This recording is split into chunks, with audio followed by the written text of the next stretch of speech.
Well, hello everyone, and welcome to episode 4 of the Flying Scotsman's Christmas 2025. Now, first of all, I would like to wholeheartedly apologise for the lateness of this video. So, yeah, I'm very sorry about that.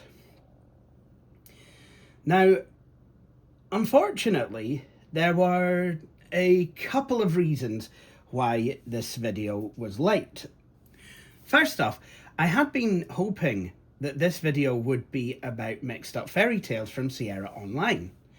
And indeed, I sat down and I had all the footage recorded on Sunday night and was getting ready to actually edit that footage, go through it, edit it, and add some extra bits to it.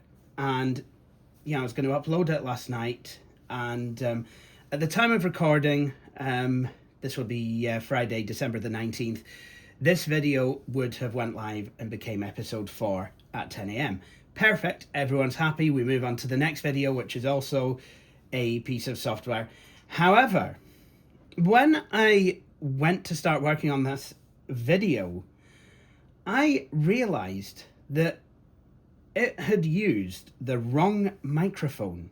So my voice did not sound as good as it could when doing videos where I'm using PCM.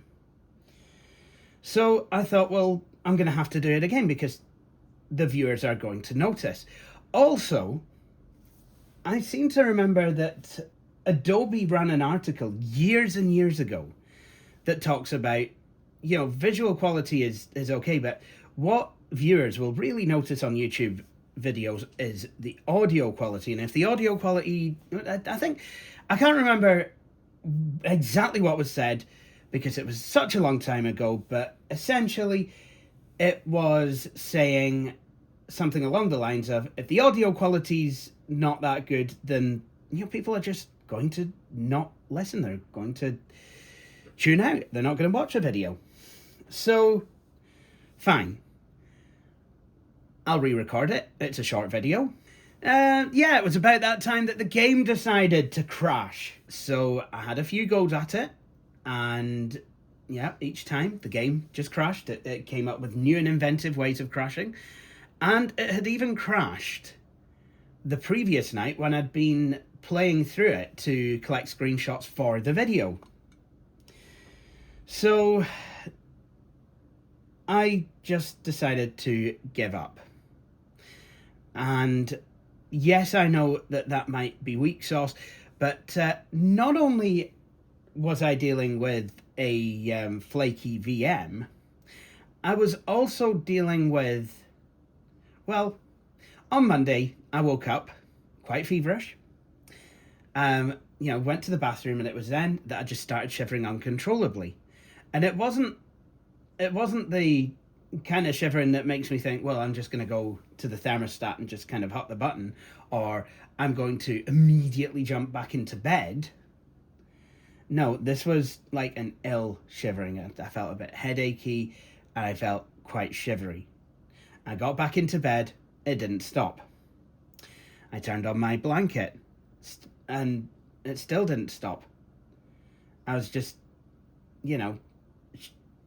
perpetually shivering, it felt like, and tossing and turning and what have you, and eventually I had to turn it up to a higher setting, and it was then that I was finally able to feel more comfortable.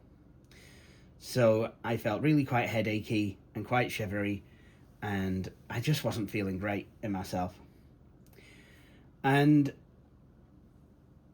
it got worse as Monday wore on.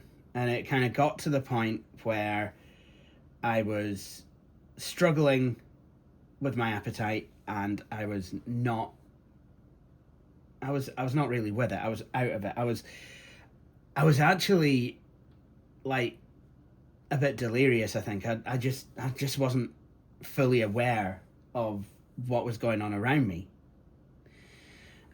I decided to have a nice, warm, hot, steamy shower on you know, on the advice of Victoria, who's currently staying with me, because, you know, she said, and I agreed actually, that the warm, steamy water would probably help to steam out of me whatever is going on.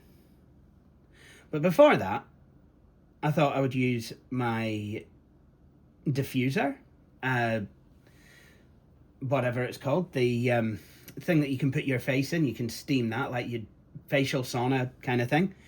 Bought one of those. When did I buy it? About a year ago. Try and kind of steam block tears out myself, because I've been having trouble with wax build-up, and, you know, I've got kind of blockages like in the duct around the eardrums that just, you know, really kind of could do with being steamed out. So I have my face stuck in this facial sauna, you know, just being steamed out by water with a little bit of eucalyptus oil, you know, to make this sound like a piece of rye video. And it was then that, well, that this happened.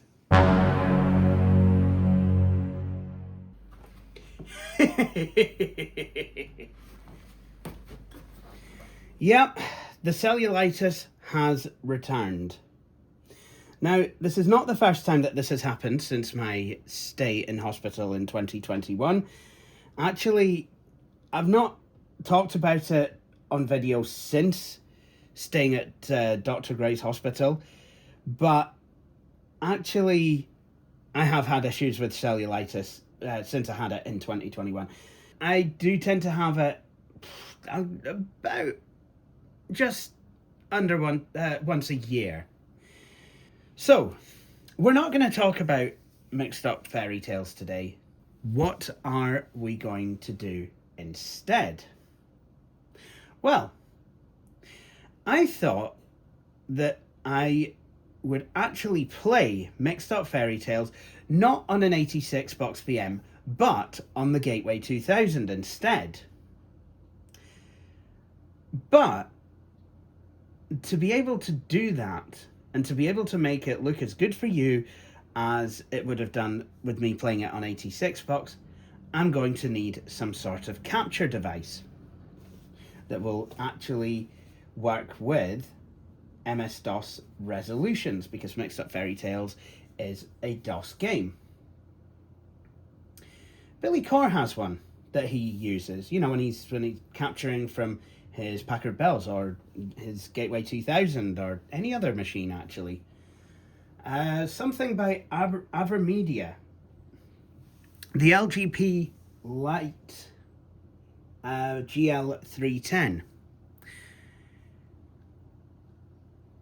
If I could use one of those, I reckon I could actually play that game. Oh, look! Here's one right now. Well, let's have a look, shall we? So we open it. We've got some instructions. And we've got the device itself. Now, we've also got a mini USB cable. Now, I did get this second-hand on eBay, so it cost me, I think, somewhere along the lines of 12 quid or 12.99 or something like that. And you've got HDMI in, HDMI out, and I think you've got a pass-through as well, so you can capture audio, which is quite useful. Now, I have tried this before, but it doesn't actually work. And the reason for that is because the machine I tried it on was my MacBook. And unfortunately, these AverMedia devices, as good as they are, stopped being supported by macOS from about version 10.14. So I need a solution. I need to have a Windows system that can be situated quite close to the retro computer corner. that I can actually use with this capture device. And this is where this comes in. So what we have here is a Dell Latitude 5410. Now, there's already a problem with that because there is a Dell Latitude E5410. So when looking on the internet for examples of this machine and for any resources pertaining to this machine, it will sometimes get the two confused. So an eBay search for a Dell Latitude 5410 resulted in me finding an overpriced laptop with a first-gen Intel Core series CPU in it from the end of the 2000s. Yeah, not what I was after. Or was it the beginning of the 2010s? Who knows? Probably actually 2010. Anyway. But we have this laptop. Now, some of y'all may recognize this machine because actually this machine was recommended to me by the Nostalgia Mall because he actually owns one. It is his primary laptop. So, on his advice, I had a look online for one.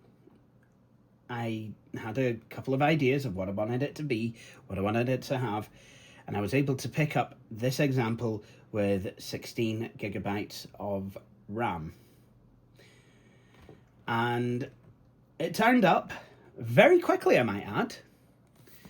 And once I managed to unbox it and, you know, work my way through the miles of bubble wrap used to pack it, I actually found that, well, the thing looks like it's been washed at too high of a setting. It is tiny. It is a tiny, teeny tiny Dell. Not quite a netbook, but it is certainly an ultrabook. Part of me wishes I'd bought the Dell Latitude 5510, but that would have probably doubled the price on it. Now, yes, this thing is not in the best of shape. There's a mark here where there's been a chip taken out of the paintwork. One here, there's a scratch here, and there's some sticker residue here. And the machine just kind of looks to have led a bit of a life. However, some of this will clean up, and we will do that because I have with me, I don't have eucalyptus oil like Peter Rye. Well, I mean, I've got the stuff for the facial sauna, but I don't actually have the cleaning stuff that Peter Rye has. Instead, I've got these Dettol anti-cleansing surface wipes. I wish I had something a bit more environmentally sound. Do you know I do actually use some lavender oil based cleaner for my kitchen? It actually makes me look forward to actually clean my kitchen surfaces because I get to smell that. That's brilliant. But I also have, and I'm pretty certain that this is not environmentally sound, some Goo Gone. Now, what Goo Gone will do is it will clean sticker residue, but it will also clean off marks as well. You know, so if someone had made merry with a Sharpie, yeah, this would make short hair of that. Now, before we go and clean this machine, I'd like to show you around it. So, first of all, we have the barrel adapter. Now, this is the same one that Dell have been using for about the past 20 or so years. At least I believe it is. So, yeah, there we go. There we go. Although, that said, I think that cable grip is possibly a bit loose. Yep. Oh dear. But I think that should be okay. And yep, that's actually working. I literally got this today, this power adapter. So I actually received the laptop, I think, on Tuesday. but I had to wait till today to get the power supply because, yeah, it's quite slow delivery, but no matter, I have it now, and it's quite a big boy as well, so hopefully it should charge this machine nice and quick. Speaking of, this machine actually did have some battery power in it, so I've actually been able to test it. So I've actually been able to switch it on and see it running, which is brilliant considering that, you know, obviously it's, you know, been a bit colder. Not as cold as it should be this time of year, but it has been a wee bit colder. Anyway, so yes, you've got the battle jack for the power supply. Then you've got a USB Type-C port. Now, it has the DisplayPort logo, but it doesn't have the lightning bolt logo. So, I do not believe that this machine will support charging over USB Type-C. Some 5410s will. I don't think this one is one of them. And I don't know what would happen if I plugged power into a USB Type-C port that wasn't expecting it. I don't want to blow anything. Next to that, we have a USB Type-A port. We've got a vent. On the front of the machine, we have nothing at all apart from the charging light. On the right side of the machine, we have a micro SD card slot and what looks like a SIM card tray. We've got a headphone jack. Then we have two more USB Type-A ports, an HDMI out, one of these funky little collapsible Ethernet ports, and I'm thinking this is a lock, Kensington lock. I can't remember, not sure, but there you have it. On the rear of the machine, we've got, oh dear, we've got a bit of a crack. We've got another crack there as well. Look at that. Look at that. Just did not notice that, actually. So this machine isn't in the best of condition, but then I got it for a pretty good price, and it's not necessarily meant as a primary machine. But there you have it, I guess. Those are the brakes. So you don't have anything at the back. And then underneath, you just have, you know, information about the machine and the fact that it runs Microsoft Windows, or is capable of running Microsoft Windows. But there you are. Quite a nice designed laptop. Although I will say, my first impressions were, this kind of reminds me of the D600. Not necessarily in terms of build quality, but in terms of just the feel of it. I'm hoping actually fares a lot better than the Dell Latitude D600. Well, the Nostalgia Malls experience certainly would seem to suggest as such. Right, so what we're going to do now is we are going to clean this machine with some Goo Gone, and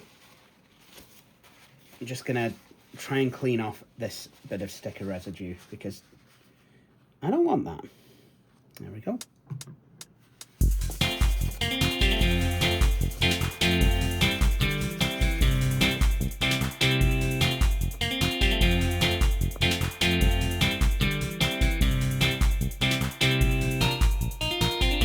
Like I said, I'm short hair of that.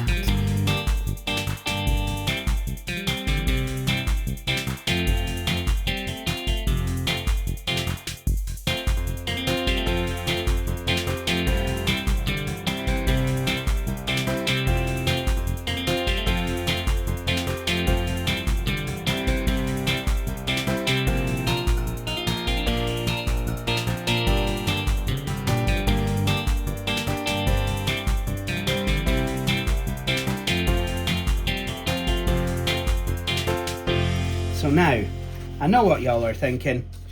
Can we finally, please, put this machine on? Well, if you wanted to see the machine on, you should have just looked down at the video description, where you'll find time codes for all of this. But for those of you who are stuck with this, thank you very much. Now it is time to actually plug this machine in and power it on. And I think it's a good idea to plug it in because its battery is, I think, on less than half. Right, so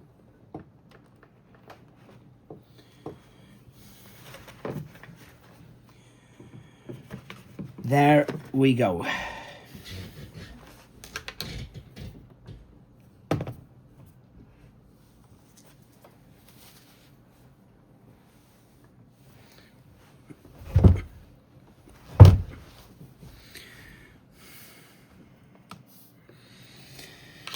So this machine has a copy of Windows already on it, but I always like to start fresh.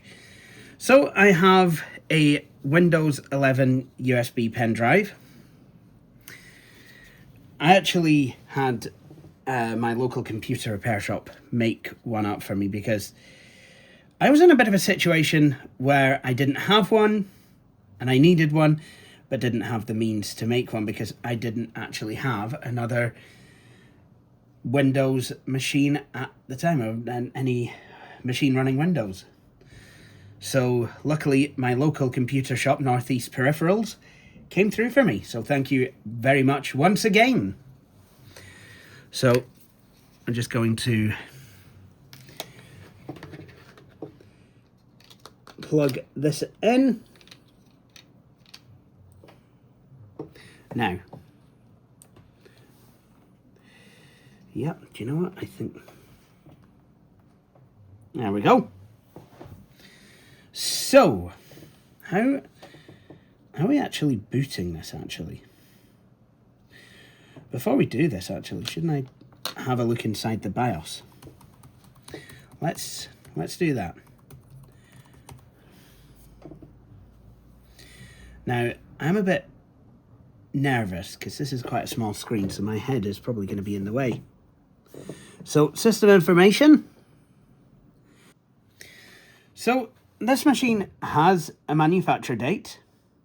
It is the 4th of October 2020. Oh wow.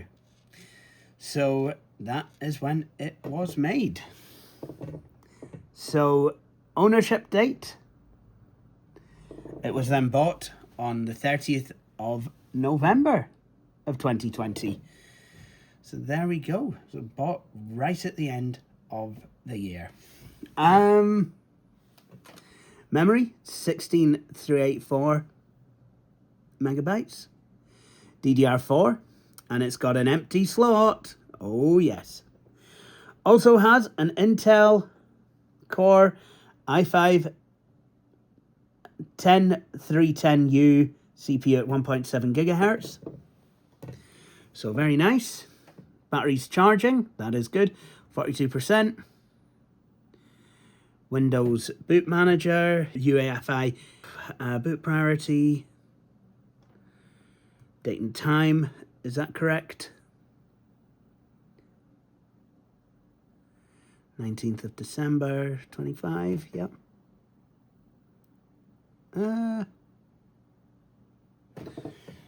Is it? No, it's 16. It's 04.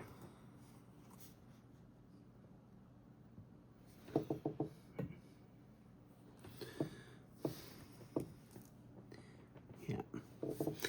So I think once we are in Windows and connected to the network, then yeah, we will honestly get, we'll honestly be able to get stuff going. And we'll be able to sync the time. So there we go.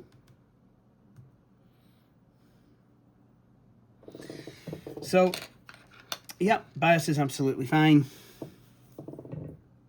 So what's this?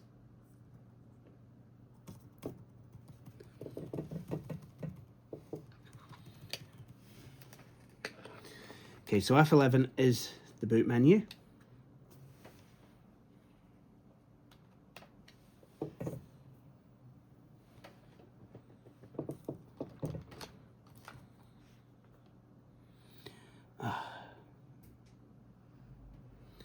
It's not done that properly. It was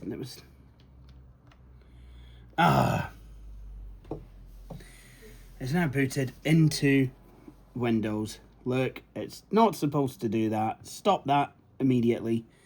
I don't want your Windows. I don't care about your Windows. I do not agree politically with what your Windows stands for.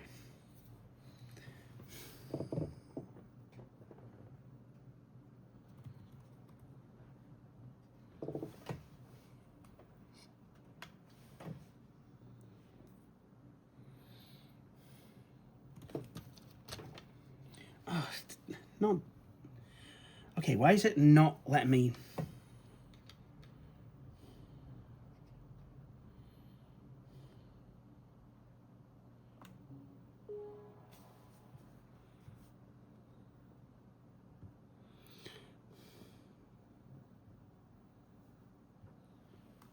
Right, let's try this again.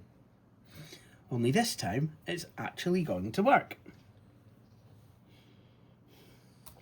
Okay, the laptop is now off.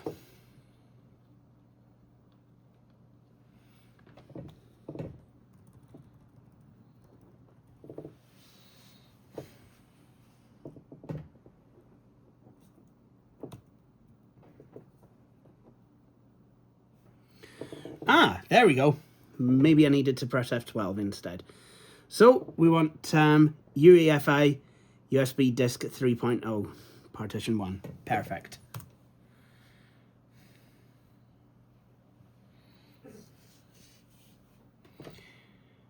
And there we go.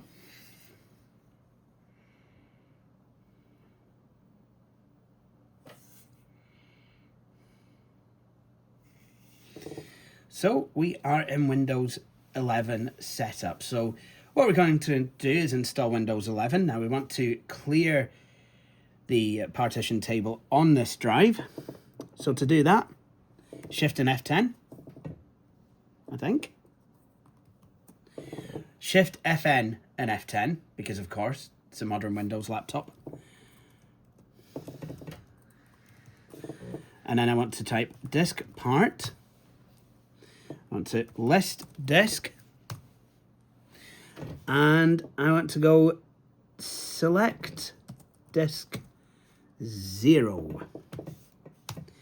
Because that's the NVMe SSD that's in here. It's 256 gigabytes. I would like to maybe get a larger SSD, but given the current climate, I might not be able to. So let's clean that and then list disk again. Yep, and I want to convert GPT. Disk part successfully converted the selected disk to GPT format. Exit out of that. And that, now we'll install this in United Kingdom. Time and legacy format, United Kingdom, English.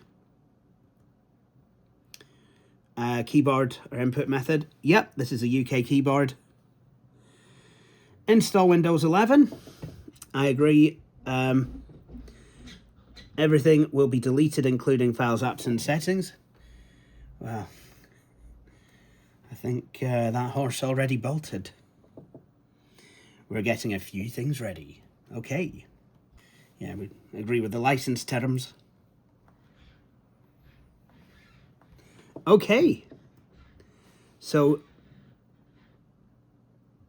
now we have the partitioning to do. So we want to install to disk 0, 235.8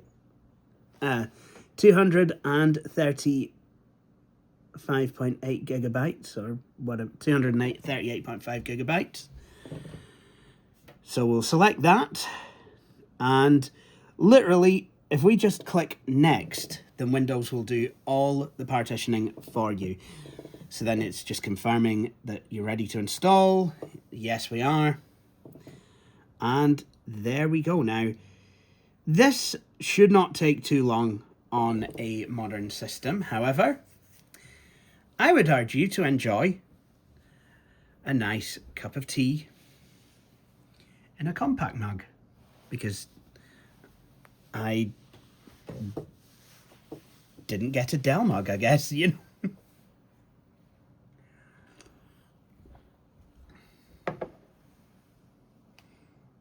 I'll be right back once this is done.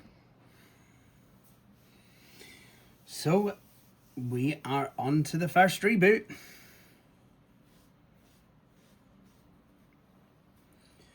Thank you for purchasing this Dell computer. We are sure that it will meet all your computing needs. Yep, thank you very much. Thank you for choosing Dell. Yep, thank you very much. Oh wait, it didn't say any of that.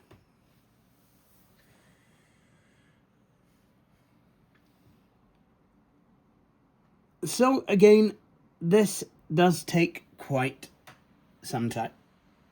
So maybe it is time for another cup of tea. So the system is now rebooting once again.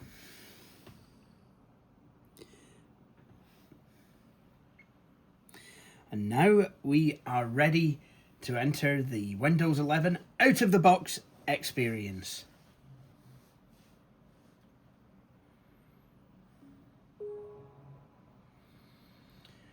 Yep, it has sound support already. Oh, look at that, I can actually see that. Is this the correct country or region? United Kingdom? Why, yes it is. Is this the right keyboard layout or input method? United Kingdom? Yes it is. So that's the Wi-Fi setup. So now we have to wait. I have a feeling that this machine is going to reboot again. It likes to do that, does Windows 11 during setup. Honestly, it's like having Windows NT 4 back.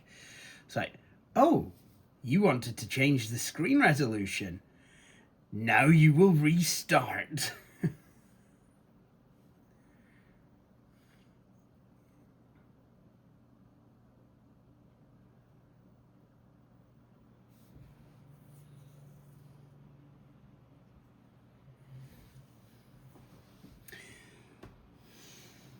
So now let's name your device.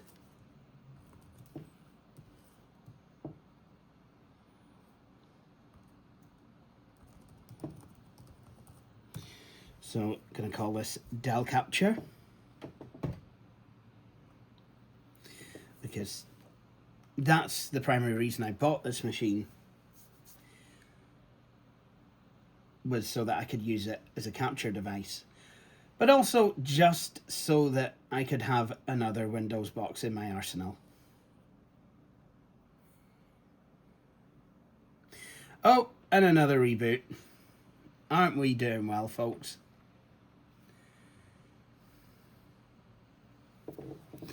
So, the way I like to set up Windows these days, set up for work or school, next.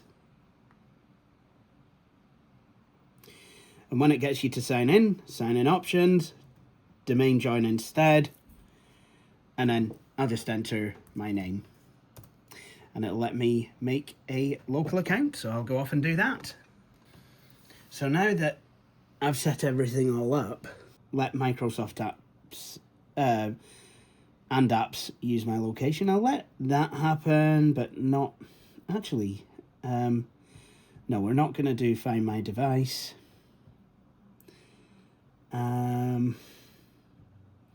Required only. No inking or typing. No personalized offers.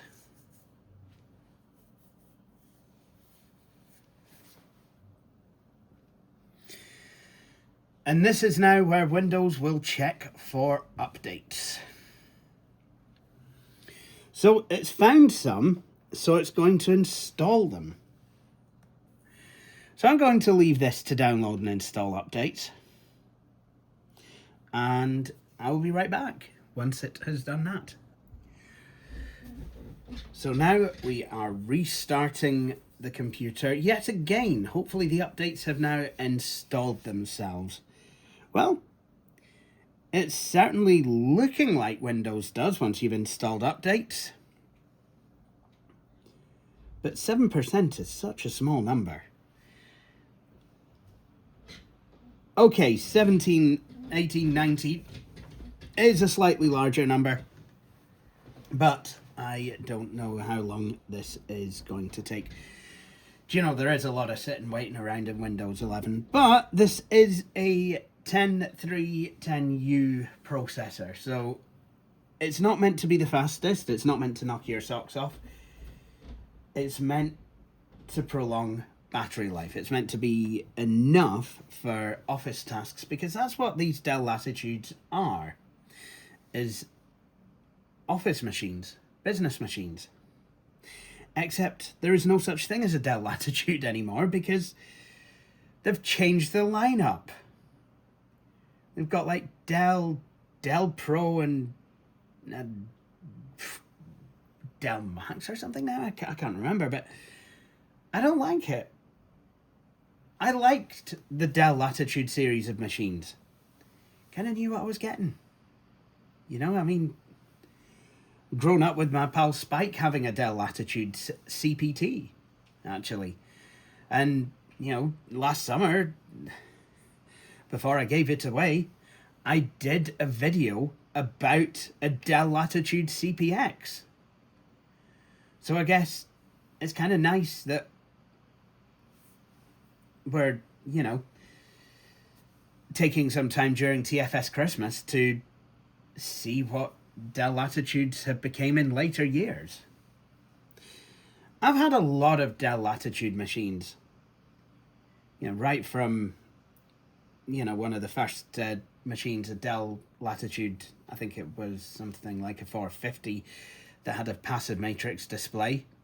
Floppy drive wasn't working on it, which was a shame. So it really wasn't much use to me. I've had a Dell Latitude XP 475C. Loved that machine. Again, passive matrix. Could have done with a active matrix version. The Dell Latitude 475 or 4100CX. I've worked on a Dell Latitude P75D. I've owned Dell Latitude, the XPI ones, the P75. I've worked on a P75D XPI. I've owned an XPI P133ST. Oh, look, it's seen me looking at it and it's signing in. Never had a machine with facial recognition. Even my MacBook's got a fingerprint reader instead. You know, and I've owned quite a few C series. Dell Latitude CP, Dell Latitude CPI, that kind of became a bit of a meme. CPI A, I've owned countless CPXs. I still have my C610. I've owned a C500. Pretty certain I've owned a C600 as well. Owned a C800, C810, C840. I've owned a C640 as well. Very nice machine. I've had a few D series as well. D600, D800, D510. I've had a D400. I did a video on that this year as well. Dailied a D630. I've had a couple of those.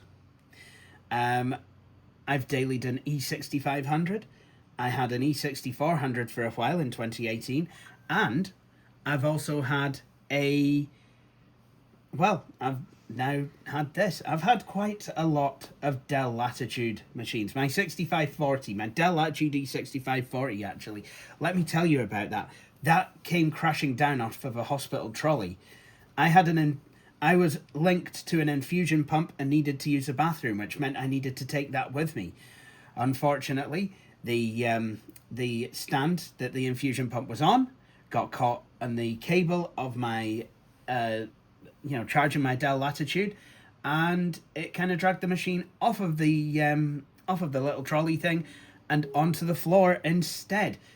That machine did not come away with even a scratch. It was still working fine.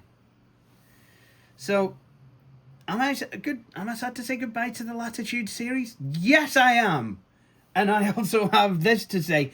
What are you doing, Dell? Stop it. It is hideous. I don't want anything to do with it. Get it out of my sight, whatever it is you're trying to sell me instead. Although I might find that, to try a Dell Pro laptop, I might find that I really like it. I don't know. Maybe I'll give it a shot, but you know what? We kind of get used to brand names. There was really no need to follow Apple. Let Apple have Apple branding. It's a laptop, not the latest iPhone. What happens? What happens if they bring out an iPhone Fold and call it that? You're gonna have a Dell Pro Fold? So I've got news for you. This already does fold. It's a laptop. I think the same is true with their desktops. Anyway, we are in Windows. We are in Windows. We're finally here. We finally made it. So look at that. Also, I think this needs some drivers. I love the fact that this is using a backlit keyboard. Does it have ambient lighting? If it does, where's the sensor? I don't know. Oh yeah, webcam might do it. I don't know. Oh wow. Anyway, I think it's time we tried to install some things to this machine. So I think the first thing I need to do is, get a big mouse pointer, because I don't know how anyone expects me to be able to track this tiny little thing. It's white. It's a white mouse pointer, and it is tiny. What on earth? In a lot of operating systems, the mouse pointer is actually black. And yet, in Windows, it's always been white. I mean, yes, you've been able to change the color of it. But, let's see. And finally, in the newer builds of Windows 11, you can add the mouse pointer shadow. There we go. Look at that. Touchpad. Excellent. Now, can we turn off Australian scrolling? Scrolling direction. Downward scrolling. Motion scrolls up. Downwards. Motion scrolls down. Yep, I even do this with my Mac. So, there you have it.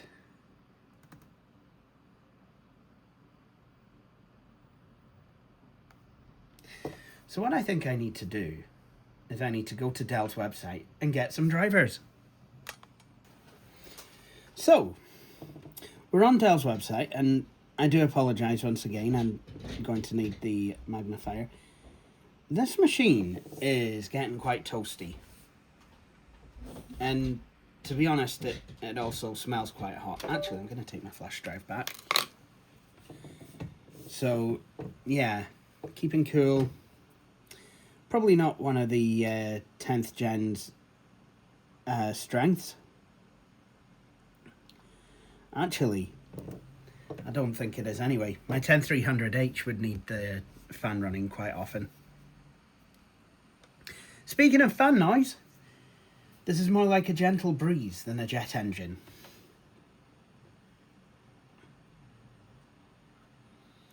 Whoops. So we could use Dell SupportAssist to actually get us the information that we needed about this machine. So let's grab a copy of that.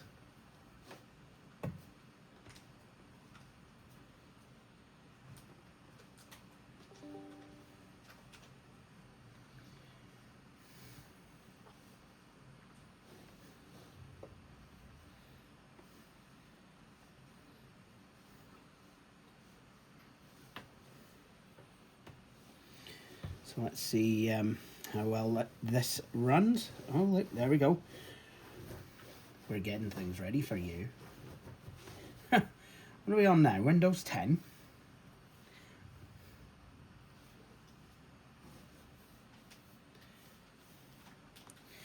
And so far, I will say, I think this machine is a wee bit slower than what I was expecting, honestly. But then, I suppose them's the breaks with a U-series processor. Also, I think it's running hotter than I was expecting it to. I don't know if I need to take the back off and reapply any thermal compound or get a new thermal pad. I can't remember how it's done. Well, I don't know how it's done on this machine. Probably might need to consult the service manual. Should be able to get though. Now, according to the Nostalgia Mall, should be able to remove a screw at the bottom and actually access a lot of the machine's internals just by removing a single screw and the bottom panel, which is absolutely fantastic, honestly. So this is actually going to take some time, I think, to get things ready. I think that's the way of this machine, just waiting. So eventually, we're able to check for updates. So we've got a couple of options: automatic or find drivers. So just go automatic, just for the, just to see what it comes up with. Please remain on page until the scan is complete. Leaving the page will cancel the scan in process, or scancel. Scancel. Yeah, great. It's can do attitude. Scan cancelling is called scancelling. Oh, we're on 40%. I'm hoping this isn't one of those things that it's just going to take ages. Kind of honestly hoping that we get a bit more speed and a bit less noise once we're actually in Windows, and well, once we've got more drivers installed and the machine knows how to use itself.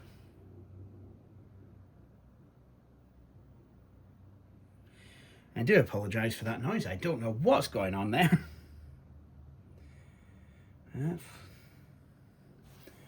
There we go. So plug your PC into a power source before downloading or installing. Well, what do you think this is? So let's see what it's found. Storage, Intel Rapid Storage Technology driver. Intel Serial I/O driver. BIOS. Oh, we've got a BIOS update. Joy of joys! Wonder of wonders! I wonder if the BIOS update will break, injure, and plunder! Chipset Intel Dynamic Tuning Driver. Good, it can dynamically tune this laptop into something that's quicker. Video Intel HD UHD Iris Pro Iris Plus graphics driver. PCIe memory card reader, mouse, keyboard, and input devices. Yep, I'd like that. STM microelectronics, free fall data protection. Intel Management Engine Components Installer, Network, Ethernet, and Wireless, Intel PCIe, Audio, Realtek, High Definition Audio Driver, Network, Ethernet, and Wireless, Intel B, blah, blah, blah, blah, blah. Bluetooth driver. I believe this machine does actually have Wi-Fi 6, which is actually quite good. And so this is going to download all of the drivers. So after a long time, this has all been installed. So restart required. I'm guessing that's something that I'll need to do myself. That did take a needlessly long amount of time to install, but I do think that at least the fan noise has gone down some. But now it's using the correct display driver, so we'll have to see how well this machine actually runs now.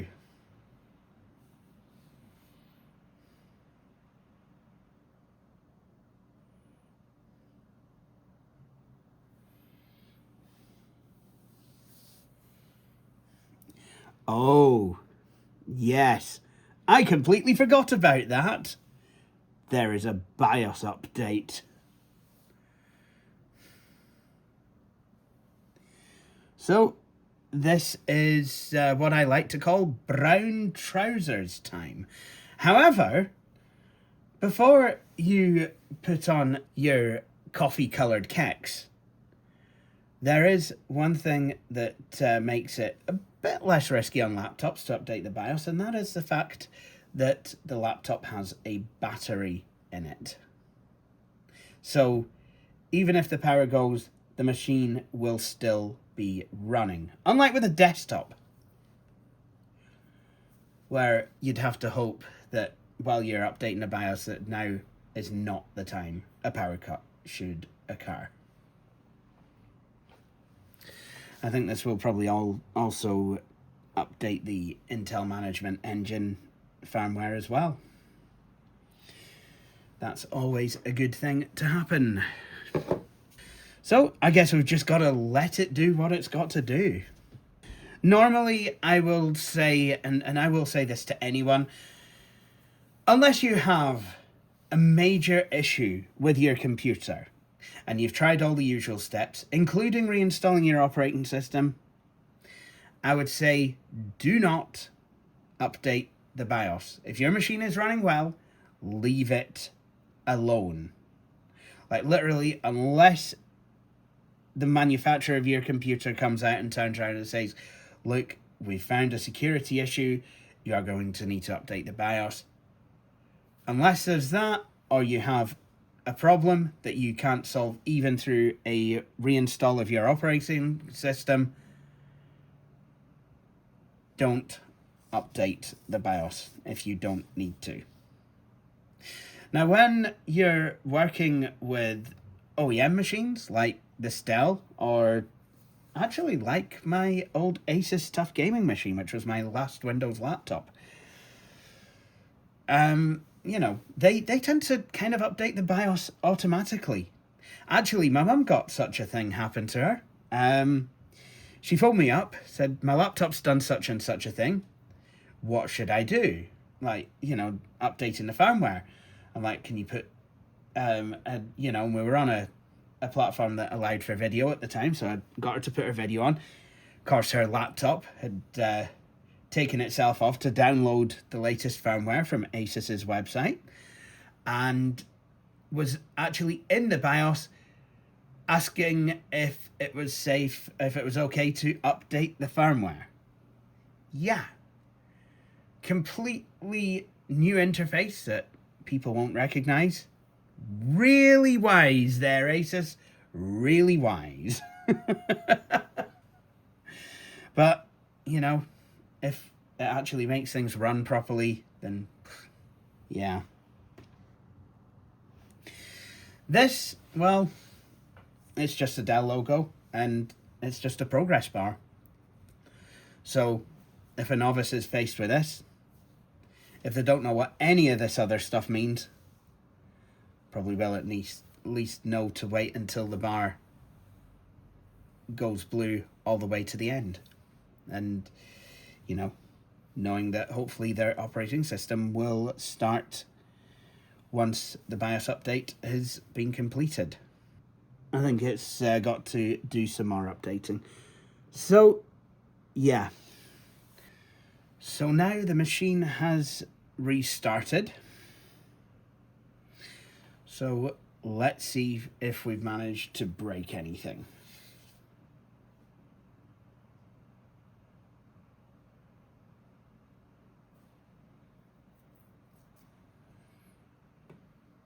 It does take quite a while for it to go on to booting Windows, I've noticed.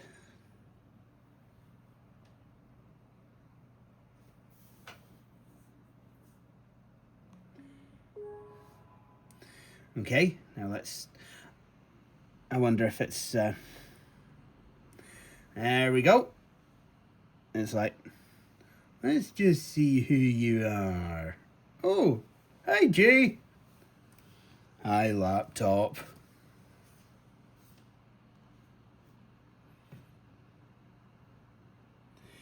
There we go.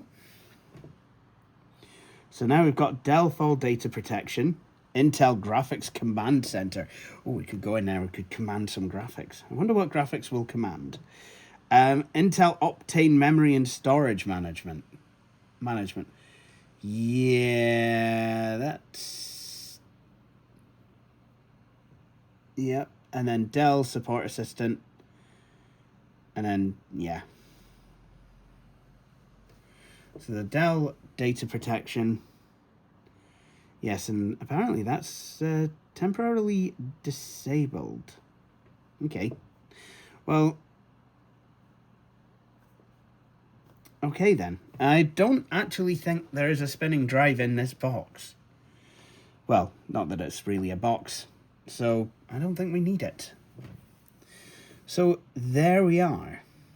Anyway, now it's time to install more things. All the things. So, even though the machine did download and install some updates at setting up time, I've just went into Windows Updates and there are so many updates that have needed to be installed. Not just updates, but also Intel extensions. Honestly, there's more extensions than on a head of hair. So, yeah, there's a lot of extensions. I do love the facial recognition. So now, before we do anything else, shall we Christmas up this machine? I think we should. So, I'm going to install the Winter Holiday Glow theme pack, because that is something that actually is in my Windows Store library. It's something that I've downloaded before, and I currently have it set as the default theme on my desktop computer. So I thought we'd have a wee bit of parity as well with my Windows laptop.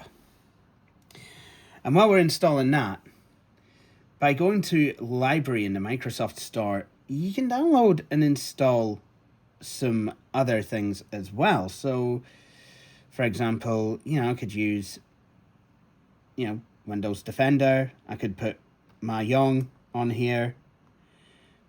Put Microsoft 365. Let's not do ChatGPT. I don't want to encourage that. Not knowing what I know now. Oh, here we go. Windows Winter Holiday Glow has been downloaded, and we can just go and apply theme, one click, and it's all changed over. Isn't that lovely? I don't know if it'll change to dark mode, but we will need to do that potentially in order to get the lovely red title bar and taskbar. Okay, it's taking its sweet time.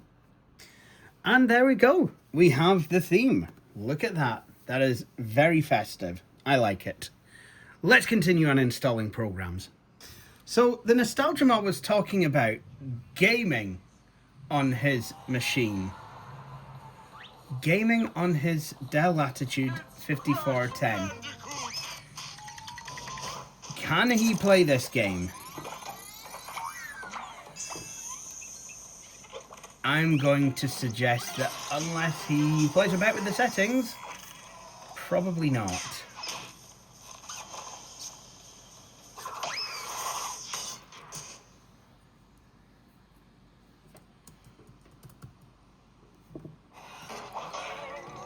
So you've got to click to start. I don't have a controller connected.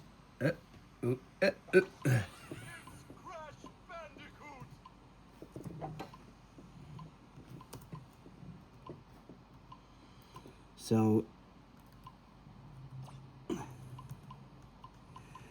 oh wow, it's already set the settings for me. The only thing that it's not done is to limit the frame rate. which I now have, to 30.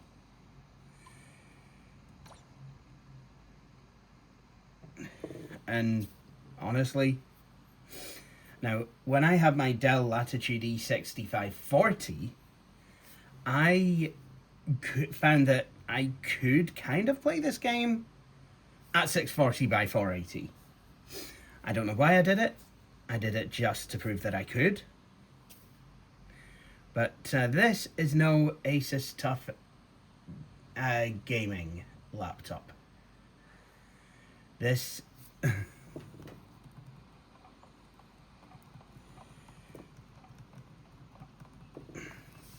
I already don't want to play because I know what it'll be. But I think I have to, just to show you all what actual gameplay is like. So we'll go and do Insanity Beach. Obviously it's going to take us an age to get there. I recently played this actually. And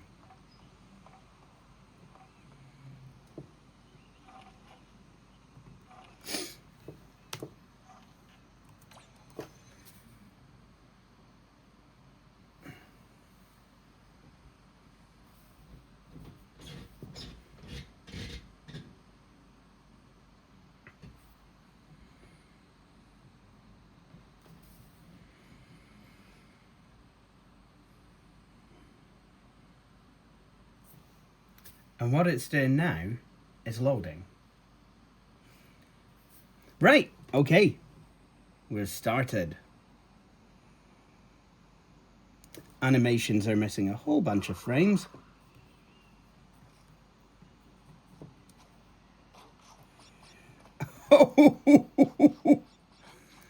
Now, this is at 1080p at the moment. This is painful. Don't ever do this, folks. This is a terrible idea. And you're probably wondering, what happens if we drop it down? Well, why don't we? Because surely there's, you know...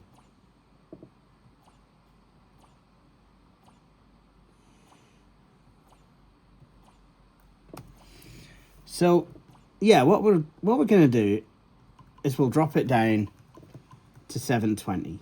Okay, we'll see.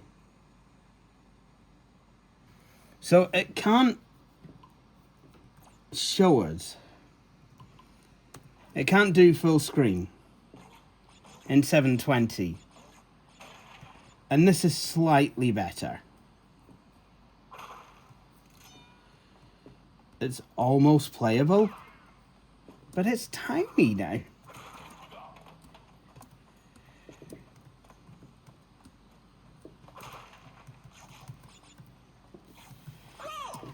Yeah, obviously, I need to be able to see this on a big screen.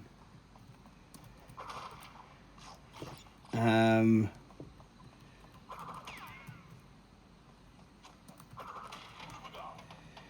need this to be on a big screen to be able to see it.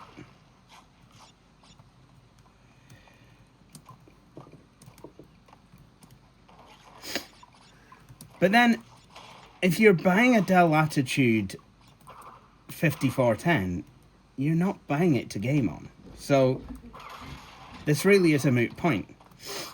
Now, are there games that you can play on this? Sure, there probably will be. There's, going to be a lot of like older games or games that just don't really require graphics, those will most likely run. So, and I guess if you're emulating with 86 box, that will run ScumVM, that'll be fine.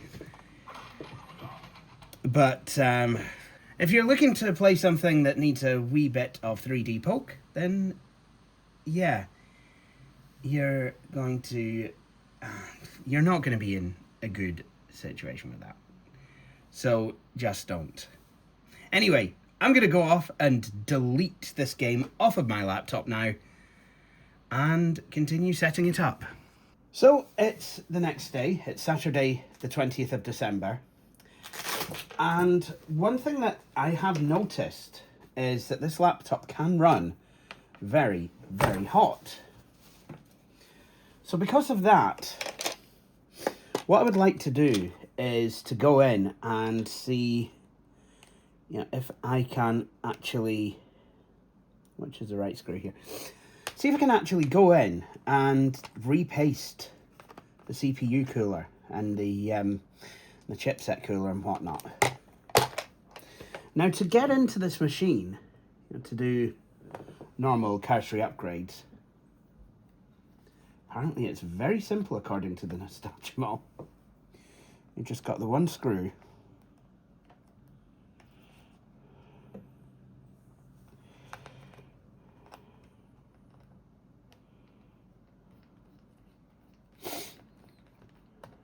There we go. One screw. And then I think, well, that does look a bit more, oh wait, no, a bit less than that. Oh dear, this corner's got a bit of a, there's a smash in the corner, ladies and gentlemen. Look at that, there's a smash in the corner.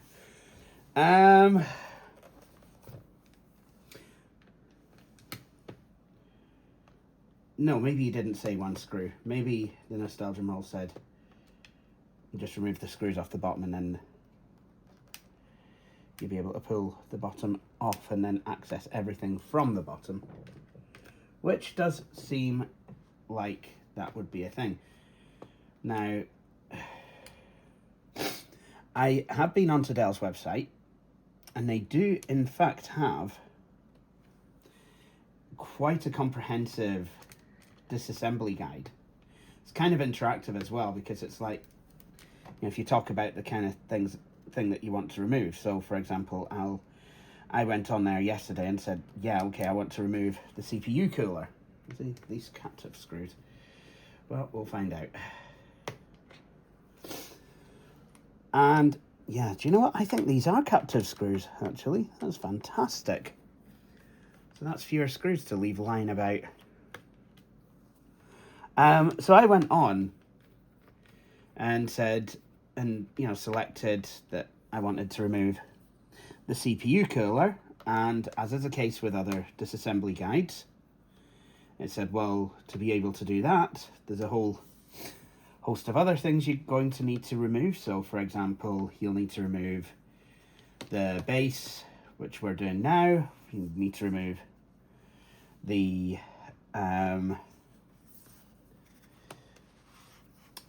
what else? The inner frame, the SD card, and that's the first, micro SD card's the first thing that needs to come out. Well, I don't have one in there. And all the stuff that would needed for the frame to be removed. Quite good, actually. So, with all these screws removed, I'm still not getting anywhere near the base unit. So, I suppose now is the time to look at that fantastic Dell service manual. So, I'm onto the instructions for removing the heatsink assembly. Follow the procedures before working inside your computer. So that would be, you know, save and close all open files, power the machine off, disconnect your computer, disconnect all attached accessories, yada yada, ground.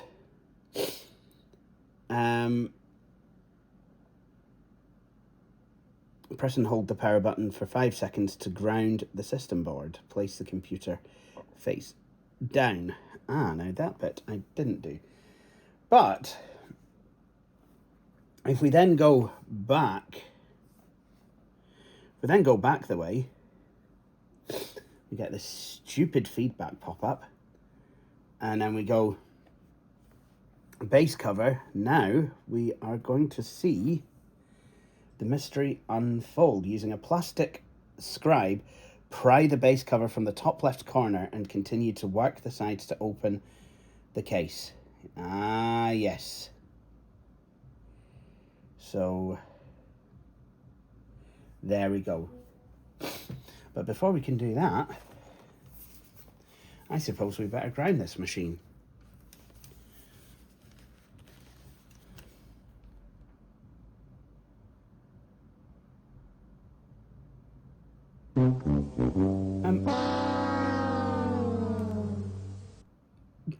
That's not what I was asking for. Now we put it on. Oh. That's not good. That's even worse. It ran into a problem and needs to restart. That's not good. Not even started trying to break it yet. Come on now. There we go. Oh well. Right, well, best thing I can do. Someone's obviously trying to have a go at separating the case from the top left corner. There we go.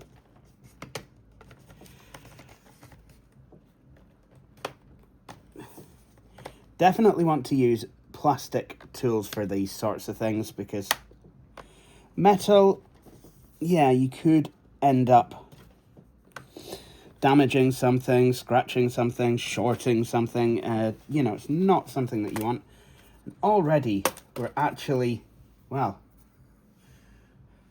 if you look at that, we're in. And it definitely seems that these screws are captive. Apart from that top right one, which was trying to escape. So I'm going to pop this over there. Right. At some point we are going to need to remove the battery as well. But let's see what the guide is telling me to do. Well, yep, the battery. Disconnect the battery cable from the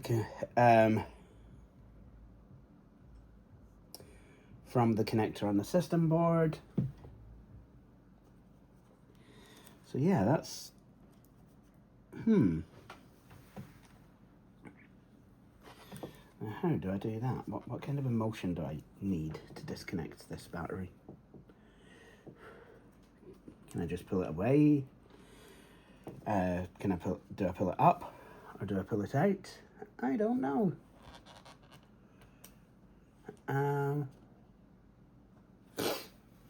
Yikes. Oh, hang on a minute. I think I have found a loop. Yep, I found a loop. So, there we go, I think. There we go. And then I've got a single screw.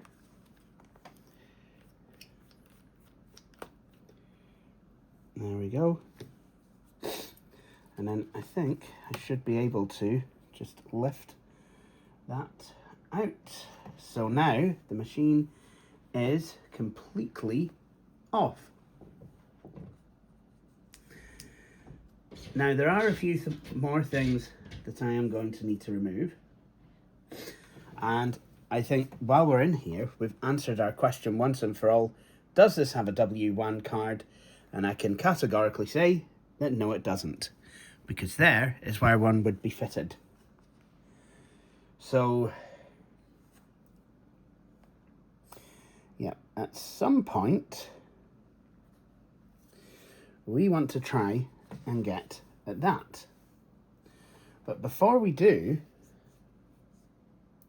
we need to get at this, the inner frame. So, yeah, we've done most of that. We've not, however, removed the wireless LAN card, which I really would rather not have to do, because I hate messing with those bloomin' fiddly jumper things, you know?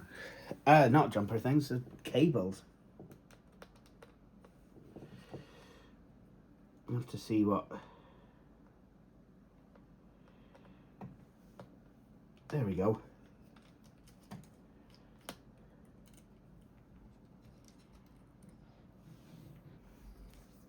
So what's the method?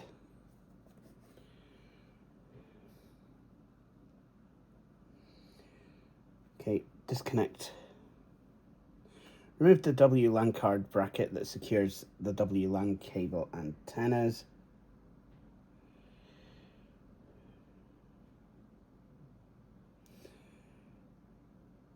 Alright, so slide and lift the WLAN card away from the system board. It's going to be quite delicate work, is it?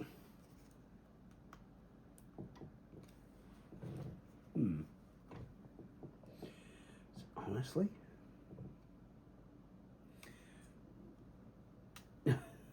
kind of feel like the inner frame kind of has to come out almost to get the WLAN card out.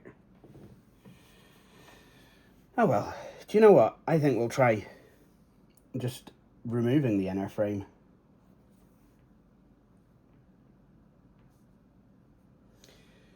Oh, it's telling me to unroute the WLAN cables.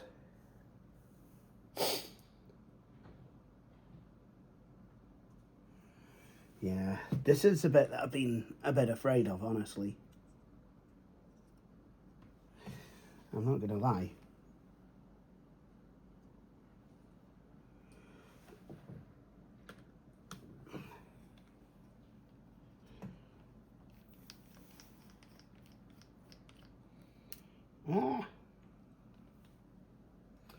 Right.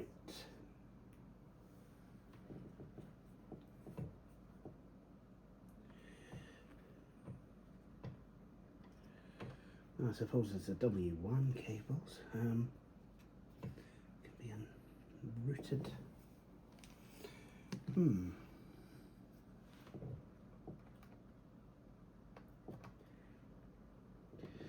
Oh, here we go. We can.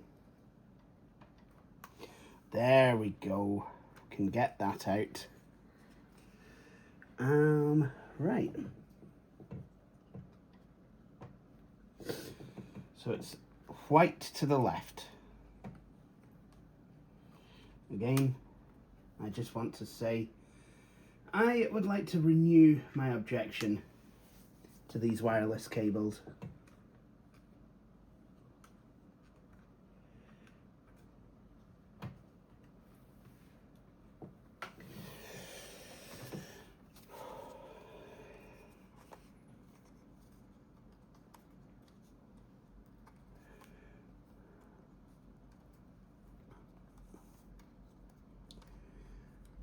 Here we go.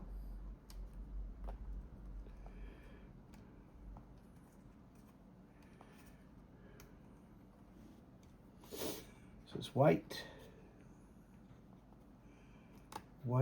to the left. Right, okay. So that's both sets of cables being rerouted away. The W1 ones are shorter because the W1 card is closer to the back of the laptop. Now, I just need to get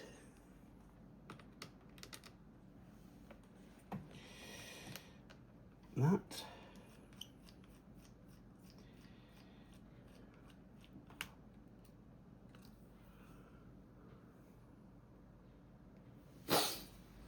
There we go. Let's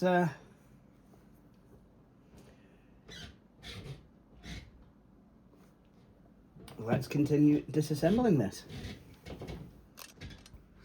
Right, sit rep. I have managed to pare this laptop down enough to get underneath the heatsink. Now, I couldn't get the heatsink out because I couldn't get the inner frame out because we've got a screw there that basically just does not want to come out. It is, yeah, no, it's there for life. So I had to basically just kind of pivot this up. I had to undo that and just kind of pivot it up and try and get underneath with a wet wipe to clean the heatsink, and then just get under, and then get to the CPU and chipset and whatnot, get that cleaned. And yep, now we have put things back together. Can I just say though, the wireless adapters, you know these stupid antennae? you know, that use these tiny little metal plugs. You know what? That's got to stop. I want something better. Yes, I want a removable wireless antenna. That's not what I'm saying. I'm not wanting that to be unbuilt. It's good that it's removable because, you know, if I wanted Wi-Fi 7 down the line, could maybe buy a card and drop it in. Perfect. But there's got to be a better way than those stupid bloody terminal things. I'm partially sighted and I'm on the autistic spectrum, which means my motor skills are non-existent.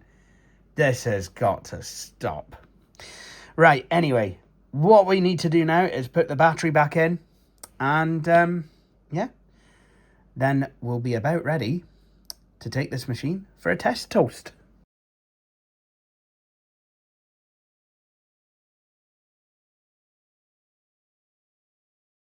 Okay, so now we're ready for a smoke test. Smoke test! Well, we've got power.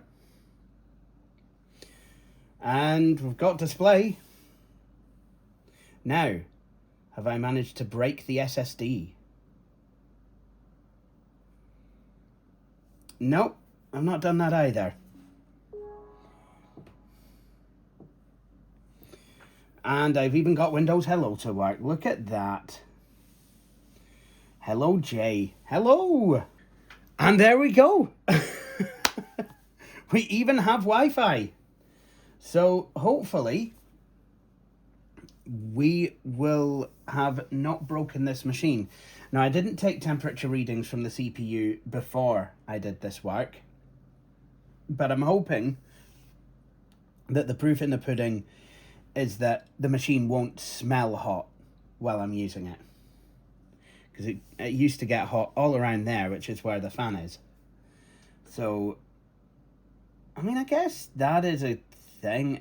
You know, I guess that was a good thing that it would get hot, because it meant that, you know, the heatsink is working. However, I will say that the thermal paste had solidified. So, I think I did the right thing by sorting it out. Anyway, I'm going to shut this down now and let's put all the screws back and let's actually reattach the bottom panel properly, and then we can put the final screw back in the middle.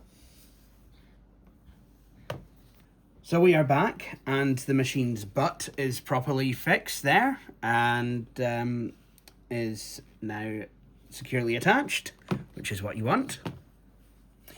So I thought it would be time to test the machine. You know, now that I've done some work on the inside and I've got Windows installed and I've cleaned it up and everything, all that good stuff. Well, let's see how well it YouTubes. Okay, so I've just sat through the ads. Now, I did use a Christopher Barnett video when checking the Haswell system's capability for YouTube playback, but for this video I decided to use one of my own because I, well, didn't want to just be using Christopher Barnett's channel as a free-for-all. And as you can see, it is working absolutely fine. It's me! And it's time for the compact video! Yeah. Yeah, kind of part of a joke that the Nostalgia Mall and I have every year. So, there we go. So, as for the rest of the machine, yeah, it seems to work absolutely fine. Can browse the web on it. The screen's pretty good for what it is. It's, hopefully it'll stand to be a wee bit quieter now. And, yeah, I'm hoping it's going to be a wee bit faster as well. As for the battery, well, I've not been able to test out the battery, but the fact that it had some battery life when it came to me is definitely an encouraging sign. But all that's left for me to do now is to actually say that I did do some testing on the capture device, and I'm very pleased to say that that worked as well. I mean, yes, AverMedia have very helpfully taken down the drivers to this device off of their website. So thank you to the person on archive.org that uploaded drivers for the AverMedia LGP Lite GL310. But with that said, all that's left for me to do now is say thank you all for watching. And please do join me for the next video in the Flying Scotsman Christmas 2025. Judy, bye.